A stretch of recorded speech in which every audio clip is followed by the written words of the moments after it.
현재 대부분의 반도체는 전자신호를 이용하여 정보를 전달하는 전자반도체가 대부분입니다.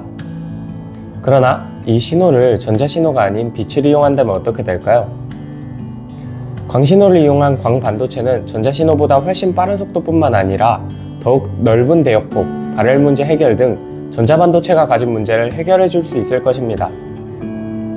현대기술의 핵심을 빛으로 이끄는 놀라운 혁신, 실리콘 포토닉스에 대해서 알아보겠습니다.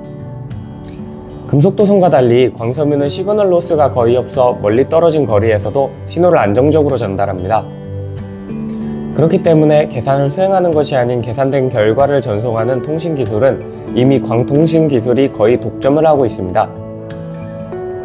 해저 광케이블이 그 예시로서 이러한 이점을 활용해 거의 손실이 없는 네트워크를 구축하는 핵심 요소로 활용되고 있습니다.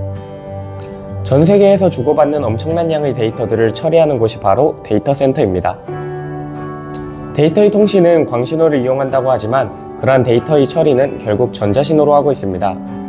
데이터 센터는 엄청난 양의 데이터를 처리해야 하기 때문에 그에 따른 발열 문제를 안고 있습니다. 이를 해결하기 위해 데이터 센터를 바닷속에 설치하는 연구도 진행되었습니다. 실제로 전력 소모를 줄이는 데 성공하기는 하였으나 생태계 파괴 우려와 함께 고장 시 수리가 어렵다는 등의 문제가 제기되었습니다. 근본적인 원인은 데이터 신호 처리를 전자신호로 하기 때문에 생기는 발열을 해결하고자 신호 처리를 광신호로 바꾸는 시도가 이루어지게 됩니다.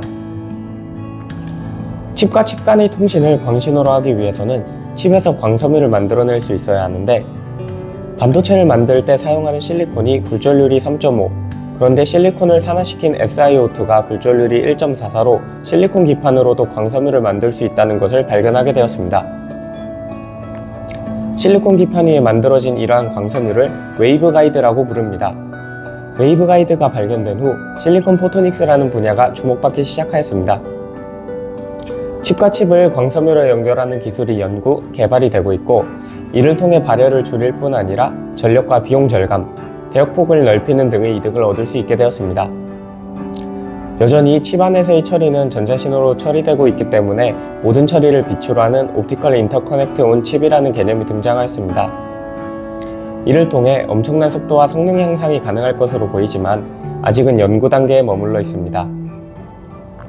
결국 칩 안에서의 연산 처리와 데이터 저장은 전기 신호로 이루어지고 있는데 포토 디텍터라고 하는 전기 광 변환 소자를 이용하여 변환을 해주어야 합니다. 그러나 사실 포토 디텍터는 효율이 좋지 못합니다.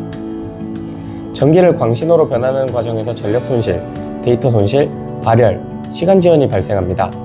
결국 전송되는 속도 자체는 빨라져도 그 신호를 다시 변환하는데 시간과 전력의 손실이 발생해버리게 됩니다. 비유하자면 비행기를 타기만 하면 목적지에 10분 만에 갈 수 있는데 비행기가 며칠씩 지연되고 있는 그런 상황인 거죠. 이러한 문제를 해결하기 위해 칩 안에서의 연산 처리마저도 빛으로 하는 올 옵티컬 컴퓨팅이 연구되고 있습니다. 연산 처리를 빛으로 하기 위해서 로직 게이트를 광신호로 처리하는 포토닉 로직 게이트가 연구되고 있습니다. 광신호만 가지고도 연산 처리를 완벽하게 해낼 수 있게 된다면 우리는 현재의 전자컴퓨터보다 훨씬 빠르고 발열도 없으며 대역폭까지 좋은 엄청난 성능의 컴퓨터를 만들 수 있게 될 것입니다. 또한 더 나아가 일부 기업에서는 광신호를 이용한 광양자 컴퓨팅까지 연구하고 있습니다. 지금까지 실리콘 포토닉스에 대해서 알아보았습니다. 감사합니다.